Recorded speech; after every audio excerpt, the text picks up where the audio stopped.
అందరూ బాగున్నారు కదమ్మా. దేవుడికి వందనాలు. మరి సమయము మరి అవుతుంది కాబట్టి ముఖ్యమైన ఘటనలకు మనం వచ్చి ఉన్నాము.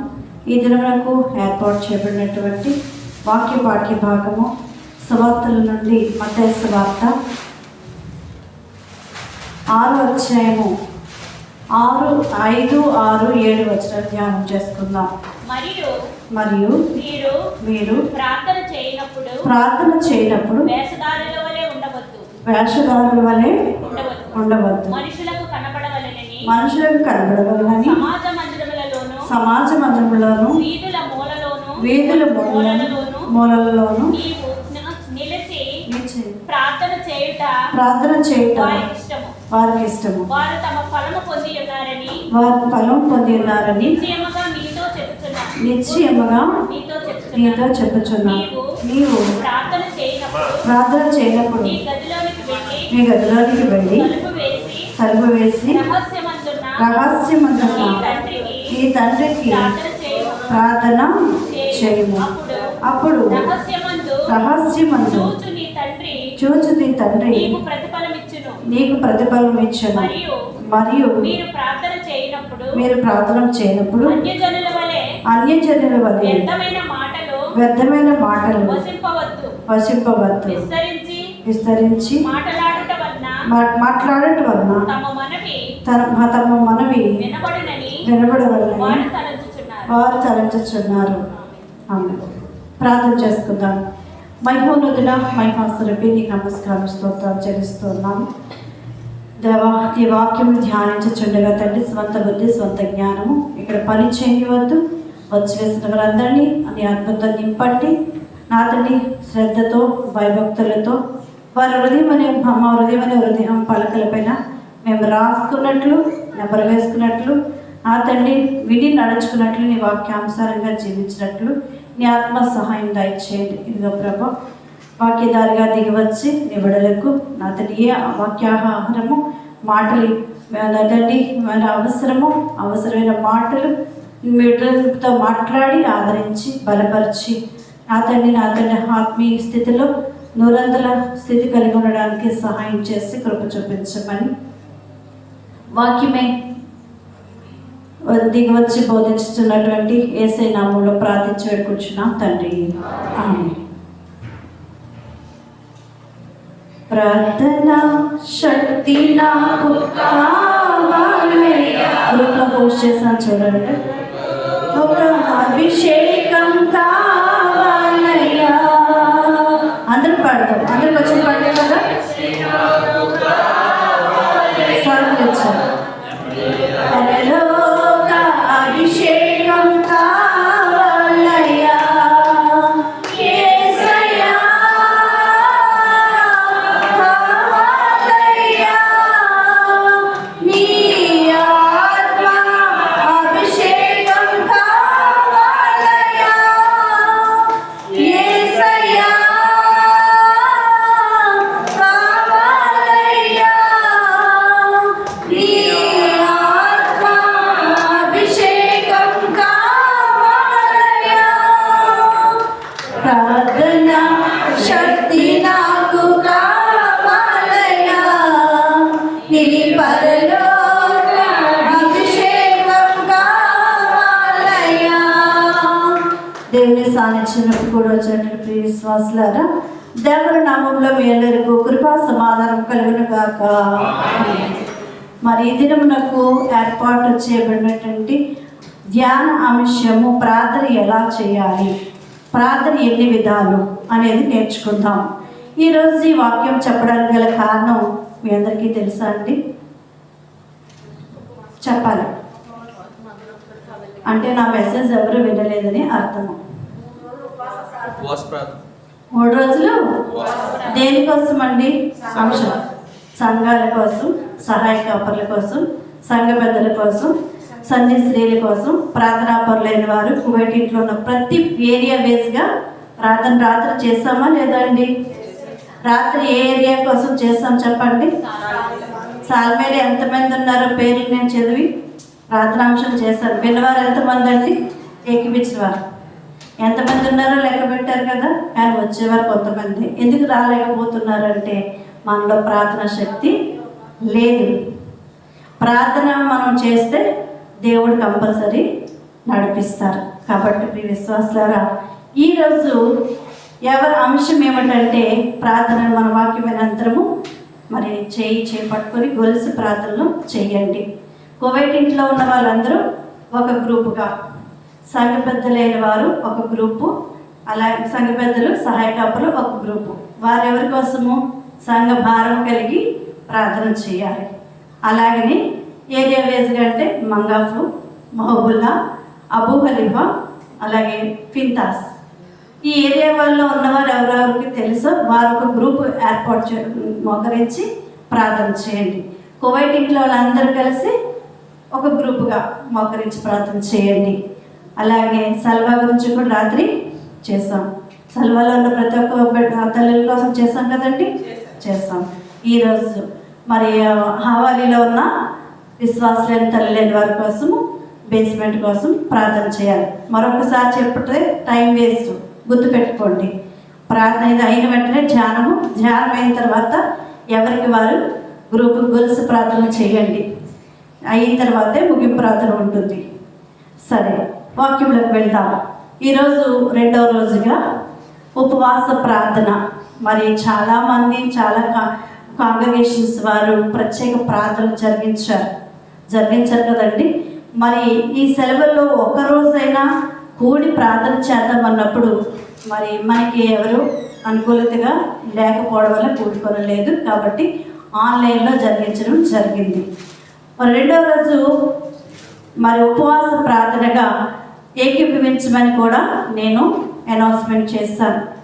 మనం ఉపవాసం చేసినప్పుడు ఎలా చేయాలి ప్రార్థన? మత్తయి సువార్తలో రాశారు కదా 7వ వచనంలో, మనము వ్యర్థముగా మాట్లాడకూడదని, మరియు మీరు ప్రార్థన చేసినప్పుడు వేషధారుల వలె ఉండవద్దు. మనం ప్రార్థన చేసేటప్పుడు పొడిపొడి ప్రార్థన, పెదవుల మీద ప్రార్థన చేయకూడదు. హృదయాంతరంగంలో నుంచి నవనాడులు కుంగినట్లంతగా కన్నీటి ప్రార్థన చెయ్యాలి. విజ్ఞాపన. అప్పుడు మనం చేసే ప్రార్థన 3 రోజుల ఉపవాస ప్రార్థన ఏంటండి? విజ్ఞాపన ప్రార్థనలు. ఏంటండి? విజ్ఞాపన ప్రార్థనలు. మన కోసం చేసుకోవట్లేదు కదా, మన కోసం చేసుకుంటే మరి అది విజ్ఞాపన ప్రార్థన కాదు. మీ అందరికీ తెలిసిందే, మళ్ళీ చెప్తున్నానని మరేమో అనుకోవద్దు. ఎందుకంటే తెలిసిన విషయాన్ని మళ్ళీ వినడంలో తప్పేం కాదు. ఇది మన సొంత మాటలు కాదు కదా, దేవుని వాక్యము, దేవుని మాటలు ఎన్నిసార్లు వింటే అన్నిసార్లు అంత ఆశీర్వాదం మనము పొందుకుంటాం. కాబట్టి ఎలా చేయాలండి ప్రార్థన చేసినప్పుడు? వేషధారుల వలె చేయకూడదు. మనుషులకి కనబడాలని, లేకపోతే మూల నిలిచి ప్రార్థన చేయొచ్చు. మరి అలాగే వారికి ఇష్టం వచ్చినట్లుగా మనకి ఇష్టం వచ్చినట్లుగా చేయకూడదని దేవుడు మనతో మాట్లాడుతూ ఉన్నారు. మన ఉపవాసం చేసినప్పుడు మొక్కము దిగాలుగా వేసుకుని అంటే ఏ అమ్మ అలా ఉన్నావు అంటే ఉపవాసం అది కూడా చెప్పకూడదండి. రహస్యముగా మనం ఉపవాసం చేయాలి. యాక్టివ్గా దేవుడు ఆ శక్తిని ఇస్తారు మనకి కంపల్సరీ. కాబట్టి ప్రియ విశ్వాసులారా, మరి 6వ వచనం చూసినట్లయితే నీవు ప్రార్థన చేసినప్పుడు ఎక్కడికి వెళ్ళి చేయాలి? గదిలోకి వెళ్ళి ఏం చేయాలి? తలుపులు తెరిచా వేసుకొని. అందుకే మరి యేసు ప్రభు వారికి కూడా ఒక వాడిక ఉంది. ఏ వాడిక ఉంది? ఒలీవల తోటకు వెళ్ళి ఒంటరిగా ఏకాంతముగా ప్రార్థన చేయాలి. ఏకాంత స్థలము కోరుము, దేవుని ప్రార్థింప, ఏకాంత స్థలము చేరుము, ఏకాంత స్థలము చేరి మోకాళ్ళ మీద ఉండి లోక ఆశలు మదికి రాకుండా చూచుకొనుము, ఏకాంత స్థలము కోరుము. ఇక్కడికి వచ్చాము అంటే మన తలంపులు ఎలాగుండాలి? దేవునితో కలిసిపోవాలి. లోక ఆశలు మదికి రాకుండా మనము ప్రార్థన చేయాలి. ఎప్పుడైతే మోకరిస్తామో మనము ఎవరికి అంకితమైపోవాలి? మన హృదయము దేవునికి అంకితమైపోవాలి. సర్వము నీవే, సర్వచిత్తము నీవేనయ్యా, సర్వమీచు కుమారివే, సరిపైన నాకంటినయ్యా, సరిగా పాత్రం చేయుమయ్యా,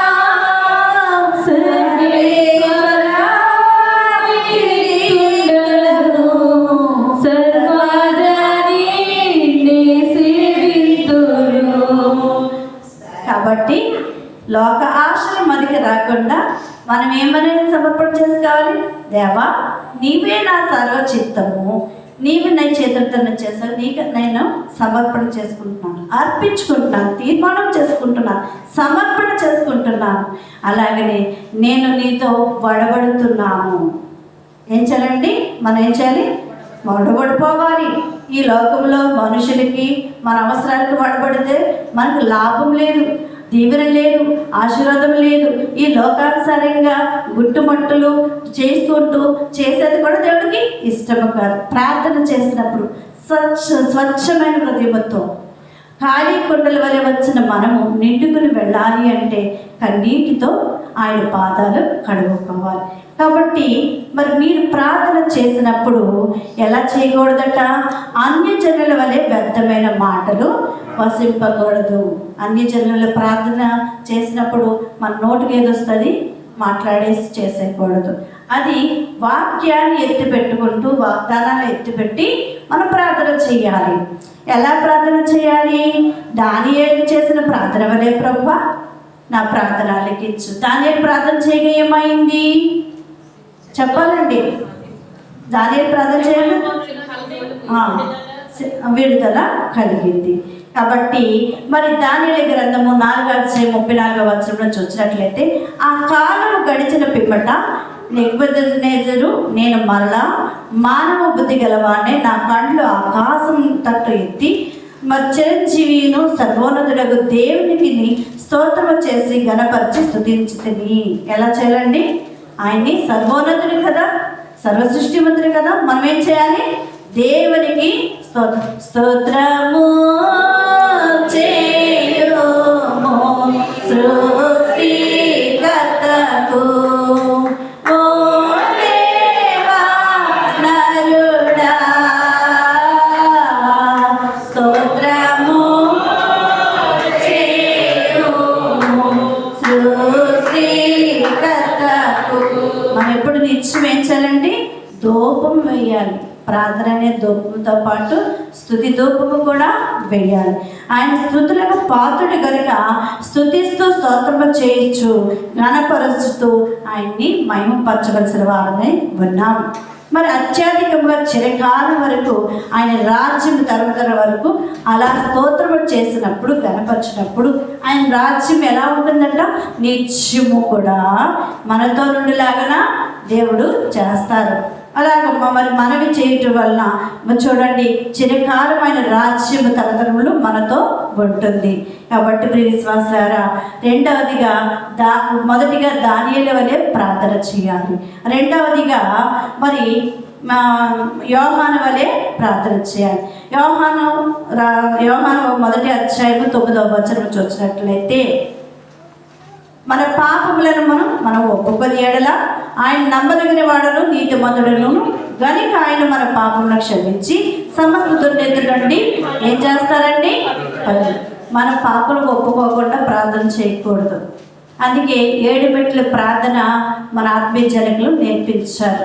మొదట దేవదేవుని స్తుతించాలి, రెండవదిగా పాపస్థితిని ఒప్పుకోవాలి, మూడవదిగా సమర్పణ చేసుకోవాలి, నాలుగవదిగా ఏం చేయాలండి? సమర్పణ చేసిన తర్వాత మళ్ళా స్తుతి, నా పాపం క్షమించిన తండ్రి అని స్తుతి చెల్లించాలి. ఇలాగా 7 మెట్ల ప్రార్థన కంపల్సరీ మనము వ్యక్తిగతంగా ఉన్నప్పుడు చేసుకోవాలి. మరి ఇలాగా చేసడం వలన ఏం చేస్తామండి? దేవుడు మన పాప దుర్నీతులన్నిటి నుండి ఆయన మనల్ని ఏం చేస్తారండి? పవిత్రుడిగా చేస్తారు. మనం పవిత్రులు కావాలి అంటే ఖచ్చితంగా అనుక్షణము నడుస్తున్నా, లేచినా, ఏ పని చేసినా మన పాపస్థితిని ఒప్పుకొని స్తుతి చెల్లిస్తూ ఉండాలి దేవునికి.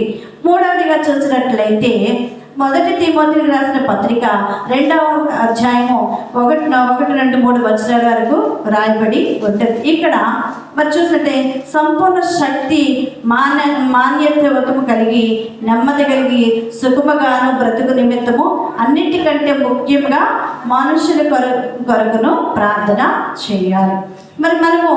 మరి తిమోతి గారి వల్లే మనము ప్రార్థన చేయాలి. ఏ విధంగా? మనం సంపూర్ణమవడానికి భక్తి కలిగి ప్రార్థన ఎలా చేయాలండి? భక్తితో చేయాలి. ఎలా చేయాలండి? నామకార్థంగా కాదు, భక్తితో చేయాలి. మొదటిగా ఎలా చేయాలి? స్తుతిస్తూ చేయాలి. రెండవదిగా పాపములు ఒప్పుకొని ఉండటం వల్ల పవిత్రులుగా అవుతాం కాబట్టి మన పాపస్థితిని ఒప్పుకుంటూ ప్రార్థన చేయాలి. మూడవదిగా ఏం చేయాలి? భక్తితో సంపూర్ణంగా, అంటే అర్ధాయుష్ అంటారు చూసారండి, మరి అలాగనే సంపూర్ణంగా, మరి సగము కాదు, పైపైన కాదు, పూర్ణముగా, పూర్తిగా మరి మనం భక్తితో ప్రార్థన చేయాలి. నాలుగవదిగా చూసినట్లయితే ఇక్కడ మళ్ళీ ఇంకొక వాక్యాన్ని లేఖను చూసినట్లయితే రాజుల కొరకు, అధికారుల కొరకును ప్రార్థన చేయాలి. మనం ఎవరి కోసం చేయాలండి? రాజుల కొరకు, అధికారుల కొరకు, రైతుల కొరకు, మరి ఇంజనీర్ల కొరకు. మనకి అన్ని సౌకర్యాలు వస్తున్నాయి. ఇప్పుడు హాస్పిటల్ ఉందనుకోండి, మన అవయవాలు ఎన్ని అవయవాలు ఉన్నాయో అంతమంది స్పెషలిస్టులు ఉన్నారు.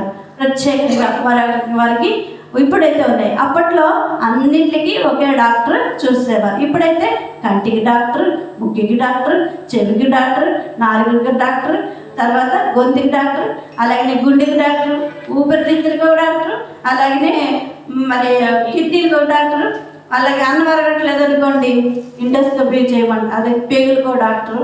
అలాగే ఎన్ని అవయవాలు అయితే ఉన్నాయో, ఎముకలకి మనకైనా దెబ్బ తగిలిన, ఇరిగిపోయినా బాగు చేయడానికి ఎముకల డాక్టర్. ఇంతమంది డాక్టర్లు అన్నారు. మనం ఏం చేయాలి? రోజుకి 2-3 డాక్టర్ల కోసం ప్రార్థన చేయాలండి.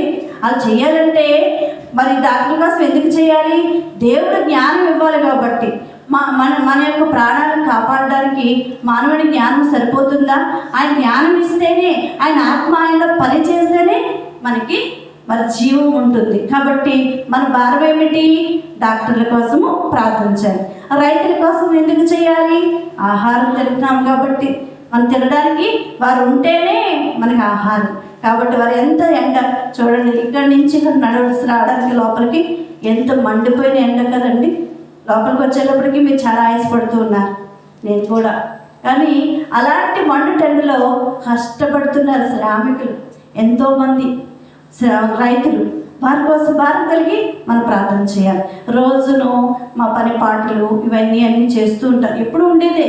కానీ రోజుకొక ప్రత్యేకత అనేది మన ప్రార్థనలో ఉండాలి. అలాగే ఇంజనీర్స్లో కూడా డాక్టర్లు ఎవరైతే ఉన్నారో అలాగే ఇంజనీర్స్లో రకరకాలుగా ఆ యొక్క అధ్యాయాలు చేసి చదివిన వాళ్ళు ఉన్నారు. మెకానిక్ అని, ఎలక్ట్రానిక్ అని, ఇంకా చాలా మరి డిపార్ట్మెంట్స్ ఉంటాయి. ఇప్పుడు బయట ఈ కువైట్ దేశం దూరంగా వచ్చి మరి ఇంజనీర్స్ ఎక్కడ చేస్తారండి పనులు? ఎండలోనే కష్టపడతారు కదా. ఈ ఎండ వల్ల కానీ, గాలి వల్ల కానీ వారికి ఏ హాని రాలేదు ప్రభు. మరి వారి కష్టార్జితము వారి వ్యర్థం కాకుండా సహాయం చేయాలి, మనం ప్రార్థన చేయాలి. అలాగే ఇంకా మరి రాజ్యాలు ఏదేవారు, అలాగే ఉపాధ్యాయుల కొరకు బిడ్డలకు మనకి విద్య అందిస్తున్నారు. మనం పంపించే వరకునే మన బాధ్యత. వారిని చక్కదిద్దేది, క్రమశిక్షణ నేర్పించేది తల్లి నేర్పించేది. ఒక బడి స్టార్టింగ్ అయితే వారు మళ్ళీ స్కూల్కి వెళ్ళిన తర్వాత టీచర్ల దగ్గర నేర్చుకునే చాలా ఉంటాయి. ఆ టీచర్స్ కోసం కూడా మనము ప్రార్థన చేయాలి. ఇలాగా అనేక విధాలుగా మరి అనేక అధికారులు, అనేక కార్యాలయాలు ఉన్నాయి. కలెక్టర్ల కోసము, మరి అలాగనే ప్రధానమంత్రి, అలాగనే ప్రెసిడెంట్స్, వీళ్ళందరూ రాజ్యాన్ని వెళ్ళేటువంటి వారి కోసము ప్రార్థన చేయాలి. ఈరోజు ఈ కువైట్లో చాలామంది ఇబ్బందులు పడుతూ ఉన్నారు. ఏ విధంగా? డ్రైవింగ్ చేస్తే ఇప్పుడు కొత్త రూలు 150 దినాలు, అప్పటికి మరి ఫైన్ వేస్తారని చెప్తున్నారు.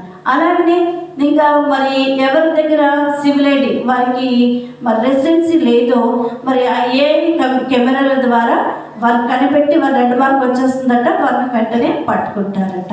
కానీ మరి ఇక్కడికి వచ్చింది కష్టపడ్డారు కదా. మనం ఎవరి కోసం ప్రార్థన చేయాలి? ఈ కువైట్ దేశంను పరిపాలించే రాజు కోసం. ఆయన మనసును మార్చండి, మాకు అనుకూలమైనటువంటి పరిస్థితులు నిర్ణయాలు తీసుకోవడానికి సహాయం చేయండి అని విజ్ఞాపన చేయాలి. కాబట్టి ఇంత భారం ఉన్నప్పుడు మనం చాలా సింపుల్గా ప్రార్థన చేసేస్తుంటాం. కానీ ఒక్కరోజు చేయాలంటే చేయలేం కదా. రోజుకొకటి మనం ఎంచుకొని ప్రార్థన చేయాలి. కాబట్టి ప్రియ విశ్వాసులారా, ఇక మనము రాజుల కోసము అనధికారుల కోసం ప్రార్థన విజ్ఞాపన చేసినప్పుడు ప్రార్థనలు యాచనలు మరి అలాగనే మరి ఎంతగానో దేవుడు మనకి సహాయం చేస్తారు. కృతజ్ఞతాస్తుతులు చెల్లిస్తూ హెచ్చరిక చేసినట్టుగా ప్రార్థన చేయాలి. మనం ఏం చేయాలి? కృతజ్ఞత స్థుతులు చెల్లించాలి.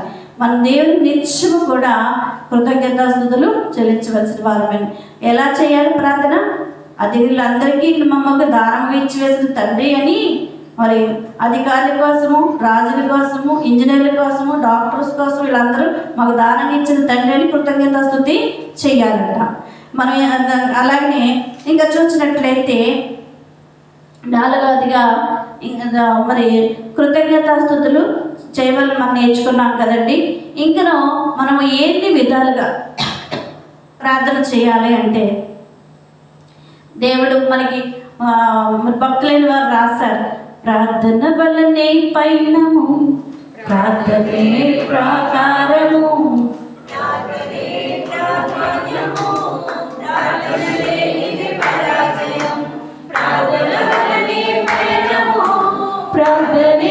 ప్రాకారము, ప్రార్థనే ప్రాధాన్యము, ప్రార్థన లేనిదే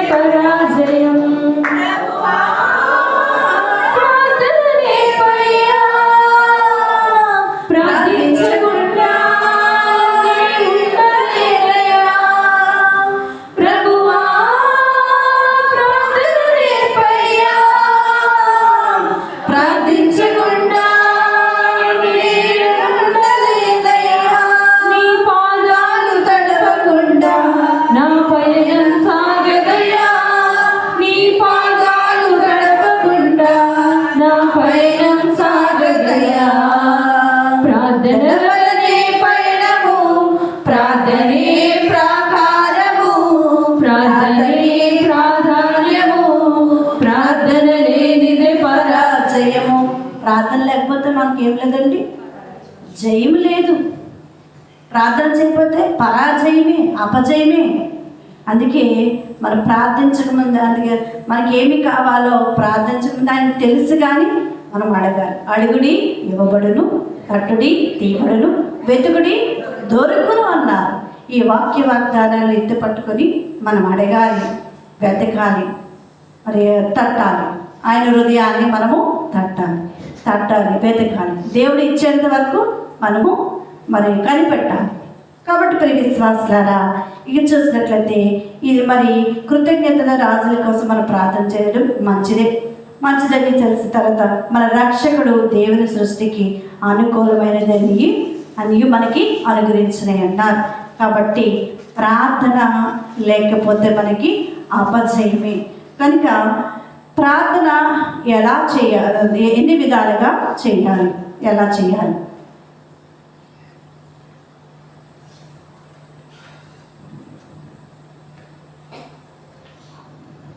ప్రార్థన వినడి పావనుడా, ప్రార్థన మాకు నేర్పుమయా, ప్రార్థన వినడి పావనుడా, ప్రార్థన మాకు నేర్పుమయా. ప్రార్థన రాదు అనుకుంటే రాదు, పాటలు పాడడం రాదు అంటే పాడడం రాదు. నీకు ఏది రాదు అంటే ఎవరికి ఏది రాదండి. మనం ఎప్పుడు కూడా వారి మనసుని నేను ఎందుకు పనికి రాను అన్నట్టుగా మనం మాట్లాడకూడదు. ఎదుటి వారిని కించపరిచి తక్కువ చేసి మాట్లాడకూడదు. ఒక్కొక్క సమయంలో మన మనస్సు అన్ని విధాలు ఒకలాగా ఉంటుందండి, అన్ని వేళలో ఒకలాగా ఉంటుందా? ఒక్కొక్క క్షణానికి ఒకలాగా ఉంటుంది. రాయాలనిపిస్తుంది, చదవాలనిపిస్తుంది, ఒకసారి చదవాలనిపించకపోదు, ఒక్కొక్కసారి వినాలనిపిస్తుంది, ఒకసారి వినబుద్ధి కాదు, ఒకరు నచ్చుతారు, ఇంకొకరు నచ్చరు కదండి. మనసుకి అనేక రకాలుగా నచ్చ చెప్పుకుంటూ వెళుతూ ఉంటాం. కాబట్టి మనం ఎవరినైనా మరి ప్రోత్సహించాలి కానీ వారిని కిందకి నెట్టేయకూడదు. ఎందుకంటే పాడే వాళ్ళని పాడేయాలి, మరి ప్రార్థన చేసే వారిని చేయాలి. మరి ఉదాహరణకి మన తిరుపతమ్మ గారు తీసుకోనండి. ఇన్ని సంవత్సరాల నుంచి ఎప్పుడైనా పాట పాడారా? లేదు. కానీ దేవుని ఆత్మ ఆమెలో పనిచేస్తుంది కాబట్టి మనమైతే ఫోన్ చూసుకుని పాడతాము, లేదా బుక్ చూసుకుని పాడతాము. కానీ ఆమెకి ఇచ్చినటువంటి తలాంతు చూడకుండా పాట పాడగలిగే ధన్యత ఇచ్చారు. కాబట్టి ఇలాగన మనము ఏం చేయాలండి? ప్రయత్నం చేయాలి. ప్రయత్నం చేయకుండా మనం ఏమి పొందలేము. కష్టపడకుండా వచ్చారంటే ఏది మన దగ్గరికి రాదు. కష్టపడాలి. దేవుని సన్నిధిలో మన నవనాడులు కృంగిపోయినంతగా కన్నీటి ప్రార్థన ఎప్పుడైతే చేస్తామో మనకు కావాల్సినవన్నీ కూడా దేవుడు ఇస్తారు. కాబట్టి ప్రియ విశ్వాసులారా, మరి ప్రార్థన లేకపోతే మన జీవితము వెలగదు. మన బాట చీకటిగా ఉంటుంది, మన జీవితము చీకటిగా ఉంటుంది. మరి వెలుగుతో నింపబడాలి అంటే మనము దేవుని సన్నిధిలో ప్రార్థన చేసి దేవునితో గోజాడాలి. ఏకాంత ప్రార్థన కోరుకోవాలి. ఊహలో పాపములల్లా దేవుని దగ్గర ఒప్పుకోవాలి. కళలో పాపములల్లా ప్రతిదీ కూడా మరి మన దాదాసాయి గారు రాశారు, ఏకాంత స్థలము కోరము ఏకాంత స్థలము చేరము అనే పాట పాడడం రాకపోయినా చదువుకోండి. ప్రతిరోజు మనం ప్రార్థన చేయక్కర్లేదు, అది ప్రార్థన నేర్పించినట్టే. అది మరి ఆ పాట చదువుకుంటే మనకు ప్రార్థన దేవునితో మాట్లాడుతున్నట్టే మన హృదయం కదిలింపబడుతుంది. ఎందుకంటే ప్రతి అక్షరంలోనూ దేవుని శక్తి ఉంది. దాదాసాయి గారు రాసిన పాటలో అది మరి పాడడం కష్టం అని చెప్పి పక్కన పెట్టేసేవారు చాలామంది ఉంటారు. కానీ కష్టం కాదు, కానీ ఇష్టపడి చదివితే, ఇష్టపడి ఏ పని చేసినా కష్టమైనా ఇష్టంతో చేస్తే అది మనకే ఆశీర్వాదకరము, జయము. కాబట్టి ప్రార్థన ఎన్ని విధాలుగా చేయాలి? మొదటిగా చూసినట్లయితే మరి ఏలియా గారు చేసిన ప్రార్థన వలె యాకోబు పత్రిక 5వ అధ్యాయము 17వ వచనం 18వ వచనంలో చూడగలం. కాబట్టి ఇక్కడ ఎలా చేయాలట? ఆసక్తితో ప్రార్థన చేయాలి. ఏం చేయాలండి? ఈ యొక్క వాక్యం ద్వారా మనం నేర్చుకోవాల్సింది ఏంటంటే, యాకోబు పత్రికలో నేర్చుకోవాల్సింది ఆసక్తితో ప్రార్థన చేయాలి. మన ప్రార్థనలు మరి వంశ ప్రార్థనలు ఉన్నాయి కదా, అందుకే షార్ట్ కట్లోనే చెప్పేస్తున్నాను. కాబట్టి మనము ఎలా ఉండాలండి? ఇక్కడ ఏలియా గారు ఎన్ని సంవత్సరాలు ఉపవాసం చేశారండి? 3.5 సంవత్సరం వరకు ఏం వర్షించలేదు, వర్షము వర్షించలేదు. కాబట్టి ఏలియా గారు ప్రార్థన చేయగా ఎలా చేశారు? ఆసక్తితో చేశారు. కాబట్టి ఆయన ప్రార్థన విని దేవుడు ఆకాశంని వర్షించేలాగా చేశారు.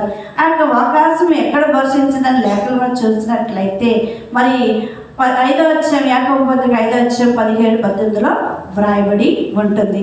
అలాగే రెండవదిగా చూసినట్లయితే విజ్ఞాపన చేయొచ్చు, మెలుగు కలిగి ప్రార్థన చేయాలి. రెండవది ఏంటండి?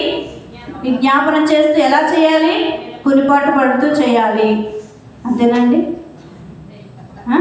రాత్రి నిద్ర లేదని కురిపాట్లు పడుతూ ఆలో చేస్తాను నేను చేయబోతే బాగోదన్నట్టుగా చేయకూడదు. ఎలా చేయాలి?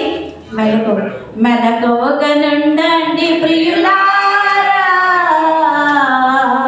మీ మీద కీడున్నది ప్రియులారా.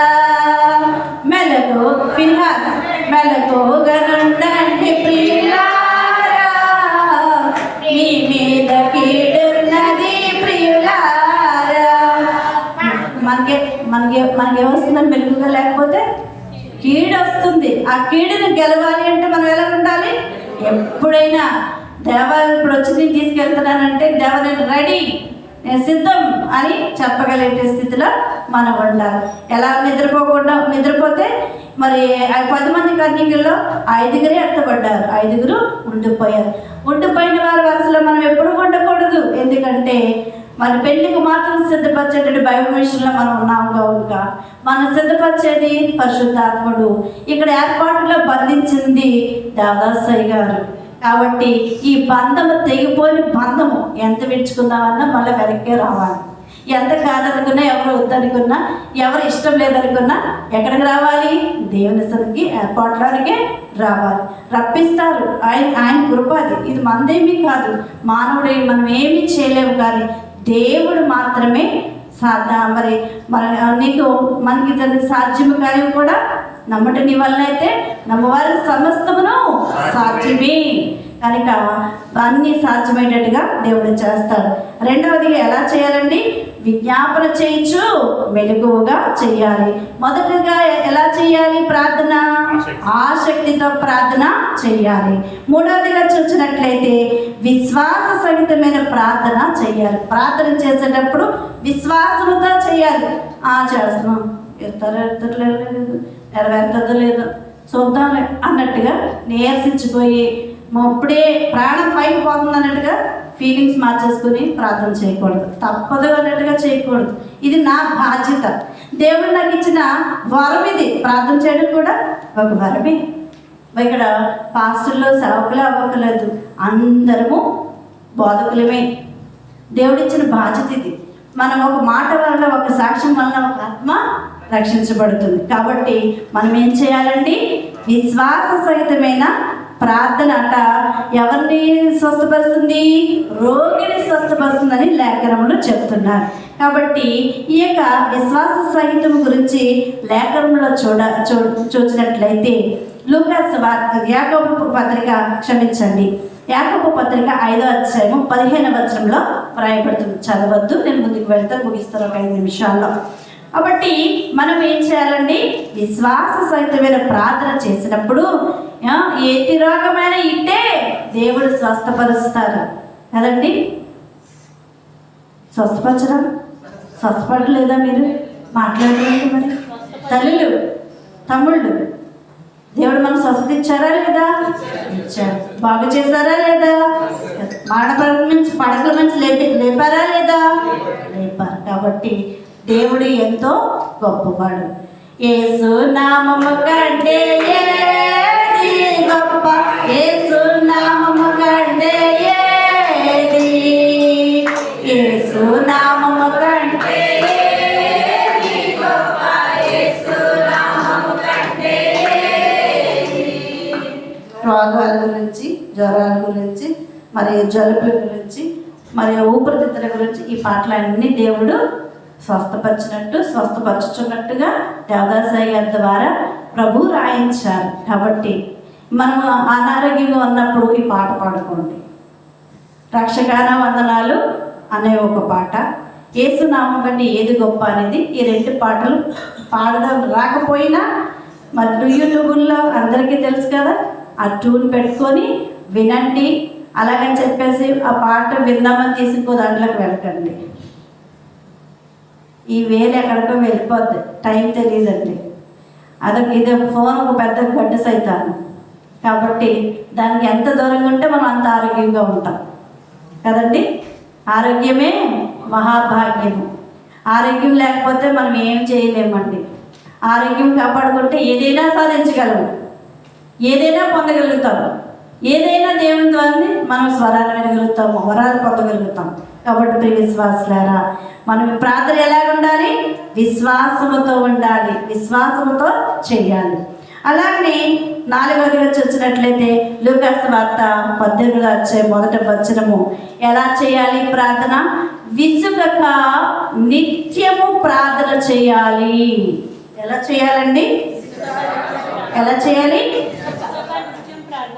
ఆవిడ పని ఉంది, మెసేజ్లు పెడతా కూర్చుంటుంది, ప్రార్థన చేయమంటా ఉంటుంది. మా పని పాట లేదా, అర్ధరాత్రి అయిపోయినా వదలదు అనుకుంటారు కదండి. అది వాస్తవం, పర్లేదు. అది మనసులో మాట మీరు పైకి చెప్పకపోయినా అది వాస్తవం. అది కానీ మనము ఆ విసుగుదల ఉండి మీరు ప్రార్థన చేస్తే ఫలితం వస్తుందా? నా మీద కోపము ప్రార్థన మీద చూపిస్తే ప్రతిఫలం నేను పొందుతానా, మీరు పొందుతారా? నేనే పొందుతాను. ఎందుకంటే మీరు విసుగుతా ప్రార్థన చేస్తున్నారు కాబట్టి. మీకు కావాల్సింది పొందాలి అంటే ఏం చేయాలి? విసుగగా ప్రార్థన చేయాలి.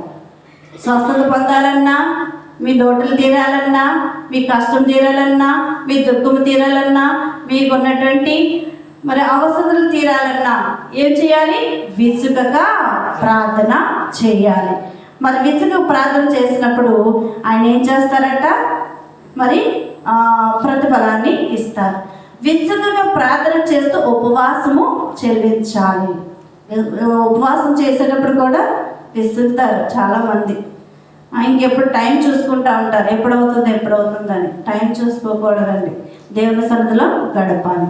అలాగనే ఇంకా చూసినట్లయితే 5వదిగా మార్కు సువార్త 14వ అధ్యాయము 38వ వచనం చూసినట్లయితే ఎలా చేయాలి? మెలకువగా ఉండి ప్రార్థన చేయాలి. ఏం చేయాలండి? ఆల్రెడీ ఇందాక చెప్పేశాను. మెలకువగా ఉండి ప్రార్థన చేయాలి. ఎందుకంటే మనము శోధనల్లో ప్రవేశించకుండా ఉండడానికి ఏ విధంగా ఉపవాసం చెల్లించాలి? మెలకువగా ఉండి ప్రార్థన చేస్తూ ఉపవాసము చెల్లించాలి. అలాగనే ఆత్మసిద్ధమే కానీ శరీరం బలహీనమని ఎవరు చెప్తున్నారు? మొత్తం పేతురు గారు చెప్తున్నారు. అలాగనే శరీరం వైపు చూడవద్దు. నా బలము తట్టు చూడండి, నీ శక్తికి మించిన పనులు మీరు చేస్తారని మనోవిచారం కూడదనే పాటలో దేవదాసయ్య గారితో దేవుడు రాయించారు. నీ బలహీన తట్టు చూడకు, నా బలం తట్టు చూడు, నీ శక్తికి మించిన పనులు చేయిస్తానని అడుగుతున్నాను. కాబట్టి బలహీనత వైపు చూస్తే ఇంకా నిరాశ నిస్పృహ వచ్చేస్తుంది, కానీ మనకి ఇంకేది మిగిలేదు ఉండదు, పొందేది పొందలేము. కాబట్టి ఎలా ఉండాలండి? మెలకుగా ఉండి ఉపవాసము ప్రార్థన చేయాలి. ఆత్మను సిద్ధపరచుకోవాలి. శరీరం బలహీనప్పటికీ కూడా మన ఆత్మ ఎలా ఉండాలి? సిద్ధముగా ఉండాలి. కాబట్టి ఆ విధంగా చూసినట్లయితే 1 దశలోనికి రాసిన పత్రిక 5వ అధ్యాయము 15, 16, 17 వచనంలో చూసినట్లయితే మనం ఏం చేయాలట? ఎవడను కీడునకు ప్రతి కీడుకైనను చేయకుండా చూచుకొనుడి. మీరు ఒకరి ఎడల ఒకరు మనుషులందరి ఎడలను ఎల్లప్పుడూ మేలైన దానిని అనుసరించి నడుచుకోవాలని చేశారు. ఎలా చేయాలి? మేలైన దానిని మనము వెంబడించాలి. మనం ఎలా ఉండాలంటే ఉపవాస ప్రార్థన చేసినప్పుడే కాదు, నిత్యము మనము మేలైన దాన్ని మనము ఎంచుకోవాలి. ఎంచి చేసిన ఎడల అనియు సరి అవునని దాదాశ్రీ గారు రాశారు. కాబట్టి మనము చివరిగా ఎలా చేయాలి? ఉపవాస ప్రార్థన ఎడతెగని ప్రార్థన చేయాలి. ఏం చేయాలండి? ఎడతెగని ప్రార్థన చేయాలి. అలాగనే ఇంకా చూసినట్లయితే ఉపవాస దినమున ప్రతిష్ఠించుడి అంటే ఉపవాస దినాన్ని మనము ప్రతిష్ఠించుకోవాలి. ఒక మొక్కుబడి ఉన్నా, లేకపోతే ఒక అర్పణ ఉన్నా మన మనసులో రానిదే మనం చేయగలుగుతామా? చేయలేము. ఉపవాసము చేయమని చెప్పిన వెంటనే, అందుకే మీకు అనుకూలమైన సమయాల్లో మీరు ఎంచుకుని ప్రార్థనలో ఎక్కిపించండి అని మెసేజ్ పెట్టారు. ఈ సమయానికి చేయండి అని చెప్పకూడదు. మీ మనస్సుకి, మీ సమయానికి మీకు ఎలా కుదురుతుందో, మధ్యాహ్నం నుంచి నైట్, లేదా ప్రార్థనాంతరమా, లేదా ఉదయం నుంచి మధ్యాహ్నం వరకునా అని నిశ్చయించుకోవాల్సింది మీరు. కాబట్టి ప్రతిష్ఠించుకోవాలి, మన హృదయాన్ని నిర్ణయించుకోవాలి. కాబట్టి ఎడతెగని ప్రార్థన చేస్తూ ఉపవాస దినాన్ని మనము ఎంచుకోవాలి. యోబులకు రాసిన పత్రిక యోబుల గ్రంథము 1వ అధ్యాయము 14వ వచనంలో వ్రాయబడి ఉంటుంది. ప్రతి దినము ఏర్పరచుకుని, ఉపవాస దినాన్ని ఒకరోజే కాదు, ప్రతి దినము దేవునికి సమయాన్ని ఏర్పాటు చేసుకోవాలి. యోహాను ఏం చెప్పాలండి? బతుకులాడుకున్నటకే పెద్దలను, దేశంలోని జనాలందరినీ మన దేవుడిని యెహోవా మందిరంలో సమకూర్చారు. ఎవరికి సమకూర్చారండి? యోహాను గారు సమకూర్చారు. ఎలా ఉండాలంట? దేవుని సన్నిధిలో ప్రార్థన చేసేటప్పుడు దేవుడిని బ్రతిమలాడుకోవాలి. ఎలాగండి? ఉపవాస ప్రార్థన చేస్తూ బ్రతిమలాడుకోవాల్సిన వారమే అన్నాం.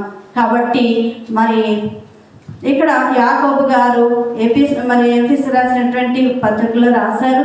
అలాగనే మరి ఇంకా భక్తులైన వారు ఎందరైతే రాశారో ఉపవాస ప్రార్థన ఎలా చేయాలో ఇప్పుడు విన్నాం కదా. అది మన జీవితంలో అనుక్షణము అనుదినము అలవర్చుకోవాల్సిన వారమే ఉన్నాం. ఉదయం లేవగానే ఏం చేస్తామండి? వాడిక ప్రార్థన చేస్తాము, ఫ్రెష్ అవుతాం. అది కంపల్సరీ కదా. అలాగే దేవుని వాక్యంలో నడుచుకోవడంలో కూడా మనం అలవర్చుకోవాలి, అలవాటు చేసుకోవాలి. ప్రార్థన ఎన్ని విధాలుగా చేయాలో నేర్చుకున్నాము. ప్రార్థన ఎలా చేయాలో నేర్చుకున్నాం. ప్రార్థన ఎలా చేయాలని నేర్చుకున్నామండి చెప్పండి. మరి సర్వాంగ దేవుని స్తుతిస్తూ ప్రార్థన చేయాలి, పాపములు ఒప్పుకొని ప్రార్థన చేయాలి, రాజుల కోసం అధికారుల కోసం ప్రార్థన చేయాలి, కృతజ్ఞతల స్తుతులు చెల్లిస్తూ ప్రార్థన చేయాలి. అలాగే ఎన్ని విధాలుగా చేయాలి? ఆసక్తితో ప్రార్థన చేయాలి. రెండవదిగా ఏం చేయాలండి? విజ్ఞాపన చేస్తూ మరి పట్టుదలతో ప్రార్థన చేయాలి. ఎలా చేయాలండి? పట్టు అనేది ఉండాలి. పట్టుదల ప్రార్థన ఎవరు చేశారు? భక్తులను చెప్పండి, అందరికీ తెలుసు. యాకోబు పట్టు మనకు కలిగి ఉండాలి. మూడవదిగా చూసంటే విశ్వాస సహితమైన ప్రార్థన కలిగి చేయాలి. అలాగే నాలుగవదిగా విసుగగా నిత్యము ప్రార్థన చేయాలి. ఐదవదిగా వెలుగుగా ఉండి ప్రార్థన చేయాలి. ఆరవదిగా ఏం చేయాలండి? మనము మరి కీడుకు ప్రతికీడు చేసేవాళ్ళు కాకుండా మేలైనది ఎంచుకొని మనము నడుచుకోవాలి. ఎడతెగని ప్రార్థన క్షమించండి ప్రార్థన చేయాలి. అలాగే ఉపవాస ప్రార్థనను మనం అనుదినము అనుక్షరము కూడా మనం ప్రతిష్ఠించుకోవాల్సిన వారే. ఇన్ని ధన్యతలు ఇట్టి రీతిగా దేవుడు వాక్యం ద్వారా ఎన్ని విధాలుగా మనం మాట్లాడారో ఈ వాక్యం అంతటా కూడా మన జీవితంలో మన నడవడిక అనుదినము కూడా దేవదేవుడు అట్టి ధన్యత అట్టి భాగ్యము మనందరికీ అనుగ్రహించునుగాక. ప్రార్థన చేసుకుందాం. మహిమనుగా మహిమాస్తులు పెట్టి నమస్కార స్తోత్రాలు చెల్లిస్తున్నాం. ఇంతవరకు మీరు మాట్లాడిన ప్రతి మాట ప్రతి హృదయంలో నాటుకుని ఫలించినట్లు సహాయం చేయండి. ఆయన విసుగక నా తండ్రి పట్టుగలి ప్రార్థన, అలాగే ప్రభా తండ్రి విజ్ఞాపన సంతోషంగా తండ్రి కృతజ్ఞత చెల్లిస్తూ ప్రార్థన చేయాలి. ఎన్ని మార్లు అయితే తల్లి భక్తులైన వారు ఏ విధంగా చేశారో వారి వలె మేము నడుచుకునే ధన్యత ప్రతి హృదయంలో నాటింప చేసుకుని నడుచుకునే విధానము అలవర్చుకునే భాగ్యము దయచేసి మహిమను పొందమని ఇంతవరకు ప్రభా వాక్యదారుగా దిగి వచ్చి మాట్లాడినటువంటి ఆదరణగా తెలియసే నామములో ప్రార్థించి వేడుకొచ్చున్నాం తండ్రి, ఆమేన్. మరి ఇంతవరకు కూడా మరి